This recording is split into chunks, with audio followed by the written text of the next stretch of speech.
Buenas tardes desde la Amazonía peruana para el Perú y el mundo. Rafael Fallen desde los estudios de Mari Pérez Digital. Aquí, la mayor y mejor información. La CGTP confirmó que el paro continúa hasta las 00 horas de esta noche.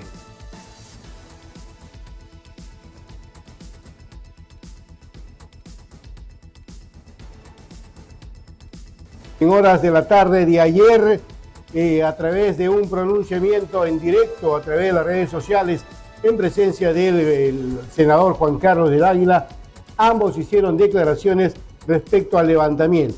Una hora después que hubo una corrección, una rectificación a la decisión tomada por el señor secretario general de la CGTP, Reinaldo Tuanama. Él estuvo de acuerdo de cuanto parece y las bases, una hora después, le quitaron la confianza, si puede decirse el término, y no tuvieron otra opción que volver a las medidas de fuerza, a las medidas de lucha que han continuado indudablemente. Y bueno, lo que hay que manifestar es sí que el intermediador, el mediador, el articulador, el señor Juan Carlos de Águila, senador, han estado tratando de articular y de ver formas y modos de que no se prolongue este paro. Sin embargo, las 48 horas han sido determinantes porque hasta estas horas todavía hay la reunión de los secretarios de la CGTP para hacer la evaluación correspondiente. Además, se tiene por conocimiento que sucesivamente harán acciones de lucha o en todo caso entrarán en las negociaciones que se supone deberían haber generado producto de esta medida de lucha. Con esto, indudablemente, el paro debe terminar, pero la problemática todavía entra en una fase de atención, de atendimiento, en realidad, para ver qué es lo que viene sucesivamente. No ha habido, gracias a Dios, violencia de cuanto se ha registrado, todo está dentro de los cauces normales. Sí, los piquetes son los que en realidad intimidan a las personas que salgan a trabajar. Sin embargo, algunos han aceptado contra su propia voluntad. Sin embargo, también retienen que era necesaria para hacer visible la protesta de la región Loreto al gobierno de la señora Keiko Fujimori. Y en otro ámbito de la información, también el día de hoy una gran movilización a partir de las 3 de la tarde estaba convocada en la Plaza 28, a efectos de poder protestar y también visibilizar un problema, el cual ha sido y forma parte de la agenda de la CGTP, en la lucha contra la minería ilegal, específicamente la protección contra estas actividades ilícitas que se desarrollan en el río Nanay. Y aquí lo decíamos en Enfoco hace unos momentos, es una actividad que no puede ser invisible, porque requiere una cadena de financiamiento, combustible, motores, maquinaria, rutas fluviales, compradores de oro, además de generar riesgos de contaminación y afectación al ecosistema. El río Nanay merece especial atención porque su cuenca está directamente vinculada al abastecimiento de agua para el distrito de Iquitos. Por eso la discusión sobre la minería ilegal en esta zona trasciende y la defensa ambiental también involucra a la lucha por la salud pública y la seguridad para la población. Veremos qué resultados hay. Esta era una protesta, la del día de ayer y el día de hoy ha sido una movilización y un paro de 48 horas convocado por la CGTP. Bien, y pasamos a otro ámbito de la información un poco más triste, indudablemente. Muerte de estudiante en el Petrolina Perea de Ferrando. Abre investigación sobre responsabilidades. La muerte del estudiante Taylor Yaicate Ricopa, de 18 años, tras el desplome de una estructura de concreto en la institución educativa Petronila Perea de Ferrando, en Punchana, mantiene abierta una investigación para determinar cómo ocurrieron los hechos y quiénes tendrían responsabilidades. Las diligencias buscan esclarecer las circunstancias en las que los estudiantes habrían participado en labores físicas relacionadas con el retiro o demolición de las estructuras dentro del colegio. La Fiscalía y el personal especializado realizaron actuaciones destinadas a recoger evidencias, testimonios y documentación que permitan reconstruir lo ocurrido. Uno de los puntos centrales será esclarecer quién autorizó la actividad, qué trabajo se había encargado a los estudiantes, quién debía supervisarlos, quién o qué evaluación previa existió sobre la estabilidad de la estructura y qué medidas de seguridad fueron adoptadas.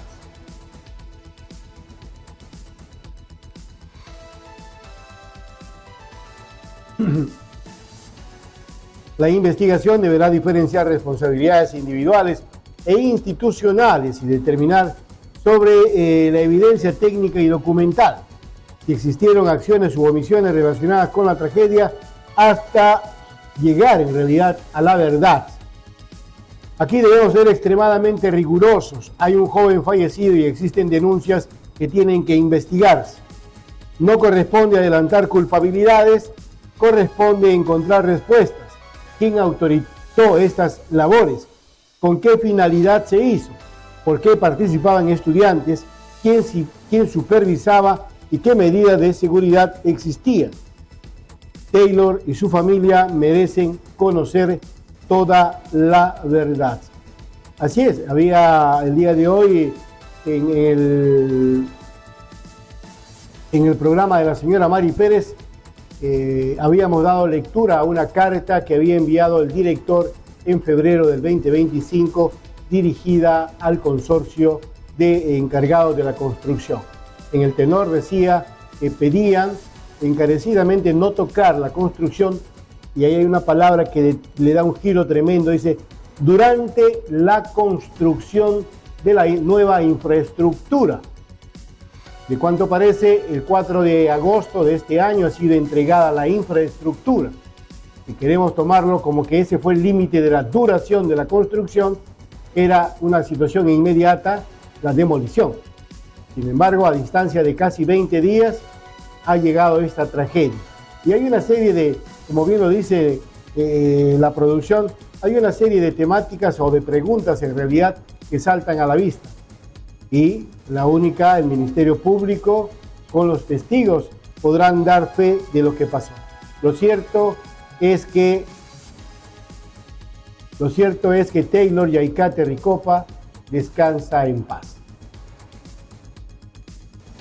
En otro ámbito de la información, el Jurado Electoral Especial de Maynas anula exclusión de Fernando Meléndez y ordena nueva verificación. El Jurado Electoral Especial de Maynas dio un giro en el caso del candidato Fernando Meléndez Celi, mediante la resolución 01288-2026 JNE emitido el 24 de agosto, declaró de oficio la nulidad de la resolución de fecha 23 de agosto que había dispuesto su exclusión de la contienda electoral. Según la información publicada, el propio órgano electoral reconoció que al adoptar la decisión inicial no se había comprobado oficialmente que la sentencia analizada correspondiera a Meléndez Celis. La documentación revisada posteriormente señalaría como condenados a Marco Antonio del Águila Lozano y a Roger Eduardo Ganosa Floreado. El Jurado Electoral Especial ordenó ahora una verificación integral y urgente ante la Corte Superior de Justicia de Loreto y el Ministerio Público, con el objetivo de establecer oficialmente la situación procesal de Fernando Meléndez Celis y determinar si existe o no sentencia condenatoria vinculada con los hechos materia de la denuncia. Por lo tanto, la nulidad de la exclusión no equivale todavía a una resolución definitiva sobre el fondo del cuestionamiento. A ver, resulta en realidad irrisorio, por decirlo menos, esta actitud del Jurado Electoral Especial. Ellos mismos han emitido una resolución y luego de unas horas se han rectificado ellos mismos porque dicen que el argumento comprendía de los 4 o 5 involucrados, 2 sentenciados y los otros 3 no sabían y está pidiendo la verificación.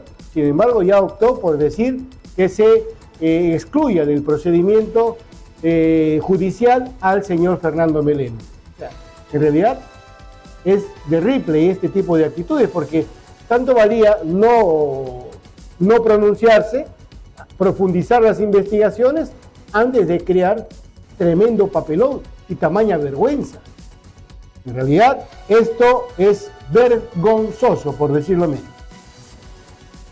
En otro ámbito de la información, alerta en Hospital Iquitos. Posible desalojo afectaría áreas de ginecología y de neonatología.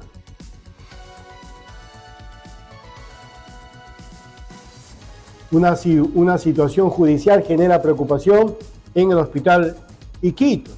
El establecimiento recibió un documento relacionado con el lanzamiento de los ocupantes de un área perteneciente a la beneficencia de Iquitos. Lanzamiento se entiende que es la última fase de un desalojo. O sea, quiere decir que llegarían y sacarían a quienes se encuentran. Estamos hablando de un hospital, estamos hablando donde hay niños recién nacidos. El problema aquí es de especial gravedad porque en estos ambientes funcionan ginecología y la neonatología, dos servicios esenciales para madres y recién nacidos. En ginecología nacen aproximadamente 3.500 niños al año, mientras que en neonatología atienden a recién nacidos de bajo peso o que presentan complicaciones y requieren permanecer hospitalizados. La publicación señala que existe una decisión judicial de primera instancia relacionada con el desalojo de esos ambientes.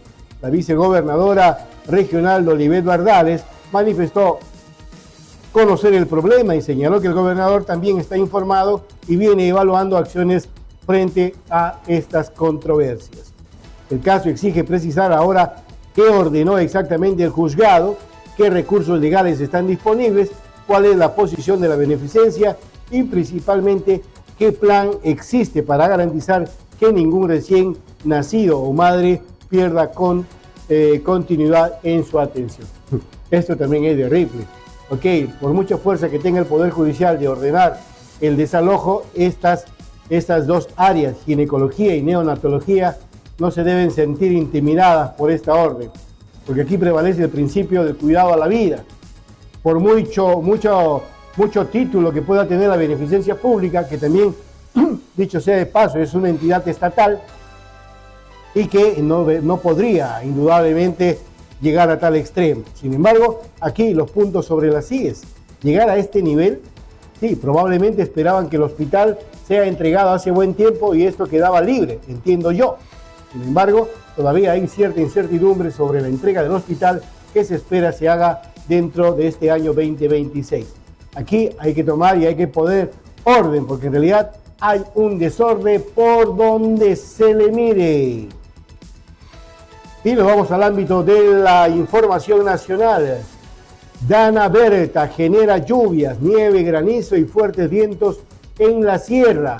El Senami advirtió sobre precipitaciones, nevadas, granizo y fuertes ráfagas de viento en direcciones en diferentes zonas de la sierra peruana, condiciones asociadas a la presencia de la Dana Berta, un sistema atmosférico que favorece episodios de inestabilidad. Las condiciones pueden afectar especialmente las zonas altoandinas, donde las bajas temperaturas y precipitaciones incrementan los riesgos para la población, la actividad agropecuaria y la circulación por carreteras. La nieve y el granizo también pueden dificultar el tránsito en pasos de altura y generar afectaciones sobre cultivos y ganado. Es importante diferenciar este fenómeno de las condiciones meteorológicas que afectan a la Amazonía. La Dana Berta no debe utilizarse como explicación automática de las lluvias registradas en Loreto.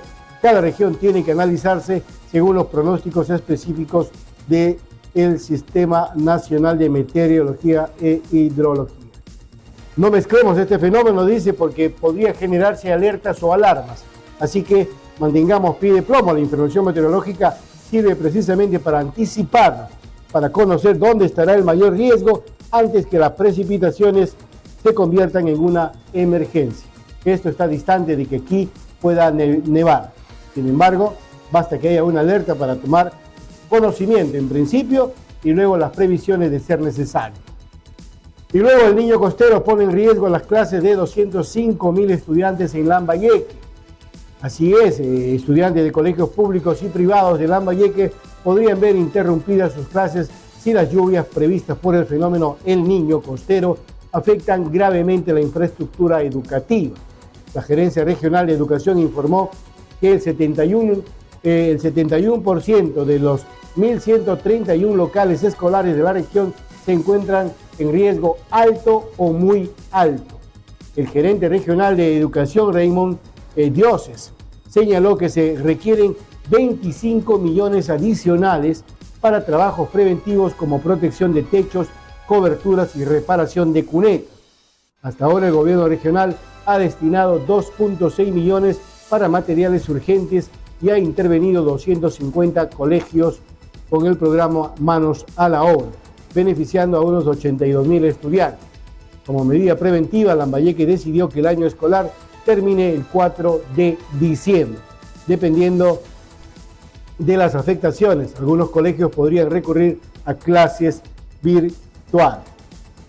Tendría que haber llegado ya a las postrimerías de la presencia del fenómeno El Niño para tomar decisiones y darnos cuenta que de 25 millones solamente nos ha llegado 2.6 millones de soles para estas obras de prevención. En realidad, aquí también las imágenes que se han mostrado en realidad son de terror. Son de terror. Muéstramelas por favor, Víctor. Son de terror estas imágenes que se ven y que posiblemente se estarían presentando nuevamente a partir del mes de noviembre, diciembre, enero y que probablemente podría postergarse hasta el mes de abril del 2027. Así quedaría Lambayeque, las instituciones educativas, mire, así estaría. Esto indudablemente genera un riesgo altísimo. Las autoridades demuestran una vez más su incapacidad. Visita del Papa León XIV avanza con la preparación logística en el Perú. Avanzan los preparativos para la visita apostólica del Papa León XIV al Perú, prevista del 11 al 16 del 2026. Se han estado inspeccionando los espacios, figura el Estadio Monumental de Lima, para que haya o se desarrolle la misa de gran concentración. En realidad es justa y necesaria la medida de poder verificar cada espacio donde va a haber concentración, donde va a estar presente el Papa León XIV, y es ahora cuando. La visita papal moviliza mucho más que una ceremonia religiosa. Estamos hablando de seguridad, transporte, turismo, salud y organización de cientos de miles de personas. Las inspecciones anticipadas de los escenarios son fundamentales. Y desde Loreto estaremos especialmente atentos a la agenda amazónica, qué mensaje traerá el León XIV para nuestra Amazonía y qué participación tendrán los pueblos de esta parte del país. Si nos vamos al ámbito internacional, el petróleo cae mínimo de 2 semanas ante expectativa de avances en Hormuz. El mercado petrolero recibió este miércoles 26 una señal de alivio. Los precios del crudo cayeron más o menos en $2 por barril durante la jornada asiática, después de que las conversaciones entre Irán y Omán aumentaran las expectativas de avanzar hacia una reapertura del estratégico estrecho de Hormuz. El Brent llegó a caer hasta aproximadamente 86.28 por barril, mientras que el WTI americano descendió alrededor de 80.29. Ambos alcanzaron durante la sesión sus niveles más bajos desde mediados de agosto. Por primera vez en varios días tenemos una señal internacional que podría jugar a favor. El petróleo está bajando y Hormuz muestra una posibilidad de apertura, pero no confundamos la expectativa con solución. Una caída de una jornada todavía no significa combustible barato mañana para nosotros aquí en Loreto. Ahora debemos seguir dos cosas: si Hormuz efectivamente recupera el tránsito y si esta caída internacional se mantiene el tiempo suficiente para trasladarse a los precios internos. Por último, una tragedia en Nepal. Inundaciones dejan 160 muertos y más de 700 desaparecidos. Una devastadora inundación repentina en el norte de Nepal, cerca de las fronteras con el río Tíbet, deja hasta último reporte a 160 personas fallecidas, 157 en Nepal y 3 en China. y más de 700 desaparecidos o sin contacto. La cifra continúa actualizando mientras avanzan las operaciones de búsqueda y rescate.